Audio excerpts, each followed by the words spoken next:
স্যারজি, গরিমা দিদিকে যেতে দেবেন না। আমি পারবো স্যারজি, আমি পারবো। রোশনাই, তুমি আমাকে কি ভাবো? আমি মানুষ হিসেবে এতটাই মেরুদণ্ডহীন? যে মানুষকে আমি নিজের হাতে এই বাড়িতে নিয়ে এসেছি, সেই মানুষকে এই অবস্থায় আমি চলে যেতে দিতে পারি না।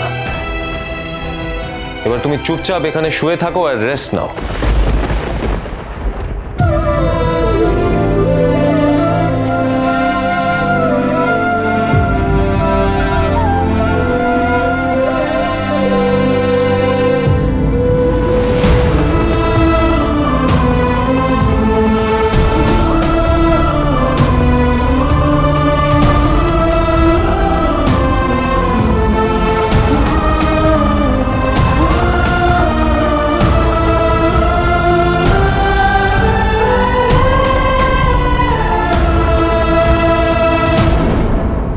প্লিজ রাগ করো না। আচ্ছা বলো তো, রোশনাইয়ের জন্য আমরা আমাদের সম্পর্কটা কেন খারাপ করব? আমি তোমাদের উপর কেন রাগ করব জাহ্নবীদি? আমি এখানে এসেছিলাম রোশনাইকে নিয়ে যাব বলে, যাতে আরণ্যকের একটু স্ট্রেসটা কমে। কিন্তু এখানে এসে দেখছি আরণ্যক রোশনাই স্পেশাল কেয়ার করছে।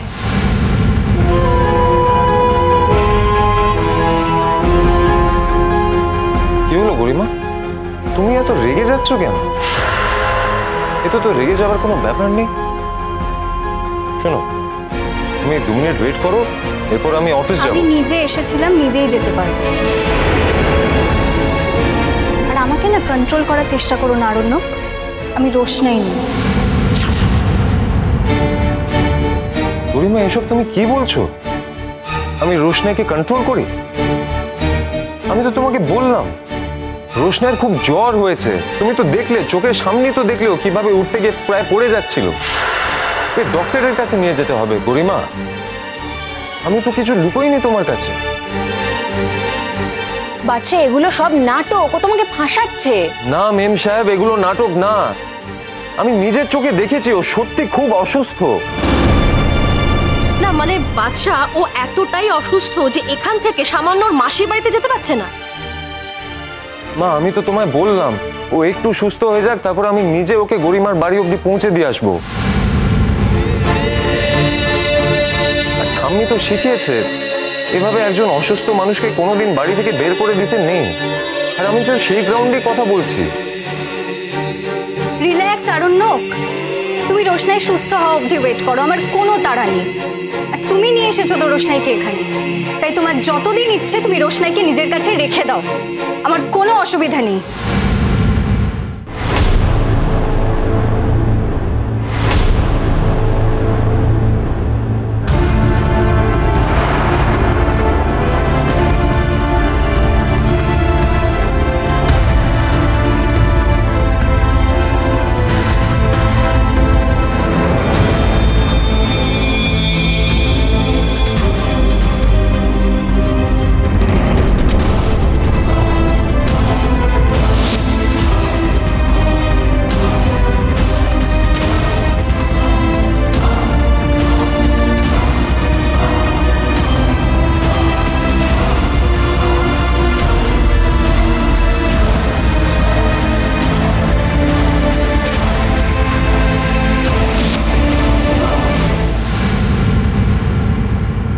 গরিমা, গরিমা জানো তো, তোমার আর বাদশার বিয়েটা একবার হয়ে যাক, তারপরে সমস্ত নাটক বন্ধ হয়ে যাবে। তুমি দেখে নিও।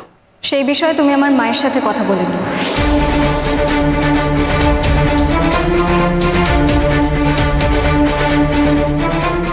আমি আসছি। তুমি ব্রেকফাস্ট করবে না? আমাকে না দয়া দেখিও না আরণ্যক। আমি তোমাকে দয়া দেখাচ্ছি? হ্যাঁ দেখাচ্ছ। কালকে যে ঘটনাটা ঘটেছে তারপরেও তুমি রোশনাইকে এই বাড়িতে রেখে দিতে চাইছো। তার মানে তুমি ডেলিভারিটলি করছো তুমি এটা। কালকের ঘটনাটার পর তোমার একবারও আমার ফিলিংসটার কথা মনে হচ্ছে না? বুঝতে পারছো তুমি আমি কি ফিল করছি?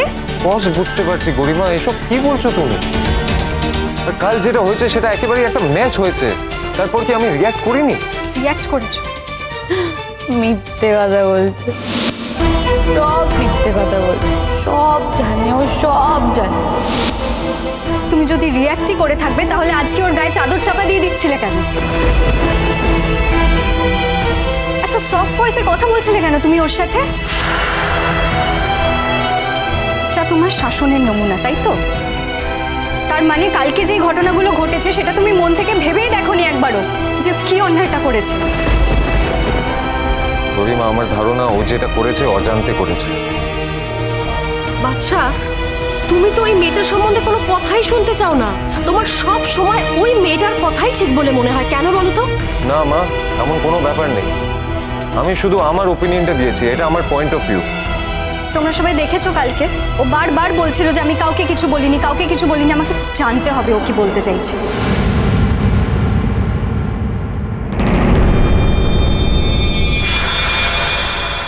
আর তারপর আমাদের বিয়ের ডেটটা ফাইনাল হবে।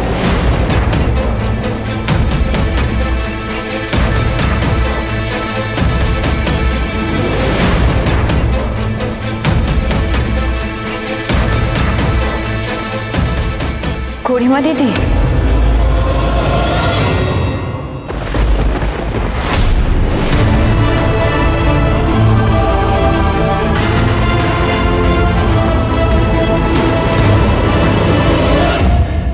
আবার কোন নতুন ড্রামা দেখাতে এসেছো তুমি এখানে? তোমার জন্য কি আমরা একটু শান্তিতে কথাও বলতে পারবো না? সবকিছুর মধ্যে তোমাকে ঢুকতে হবে। এই, তুমি নাকি খুব অসুস্থ, বিছানা থেকে উঠতেই পারছো না। এই অবধি এলে কি করে? কে আসতে বলেছে তোমাকে এখানে? রোশনাই, তুমি ঘরে যাও। তুমি পড়ে যাবে। তুমি অসুস্থ রোশনাই, প্লিজ। রোশনাই, এই রোশনাই, তুই ঘরে যা, তুই শুয়ে থাক, তুই তো পড়ে যাবি। এই রোশনাই, ঘরে যা। যাবে, তুই চুপ কর। বর্দি, তোমাকে তো বললাম মিনিকে নিয়ে ঘরে যেতে, শুনতে পেলে না? না না, আমি এখন যাবো না। আমি চলে গেলে তো রোশনাই পড়ে যাবে। একদম চুপ করবে, চুপ করে থাকবে। আর একটা কথা বলো, তুমি ঘরে নিয়ে গিয়ে বন্ধ করে রেখে দেবো। চুপ। রোশনাই, নেশা কেটেছে তোমার? এবার উত্তরটা দাও। কালকে যে তুমি বারবার করে বলছিলে আমি কাউকে কিছু বলিনি, কি বলনি তুমি? কি বলার কথা বলছিলে বলো? আরে বলো না রোশনাই, তোমার কি এমন গোপন কথা আছে? আর তুমি এই কথাটা বারবার বাদশাকে কেন বলছো?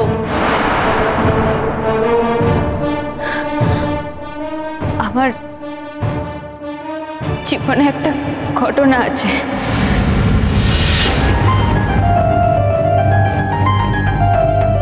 সেই ঘটনাটা কেউ জানে না, সেই কথাটাই বলছিলাম। সেই ঘটনাটা একমাত্র স্যারজি জানেন।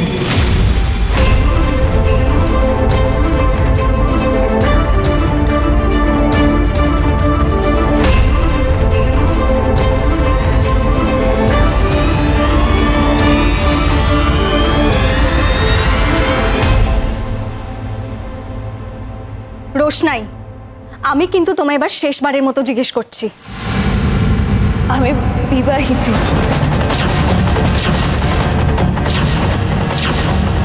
কি নাম তোমার হাজবেন্ডের?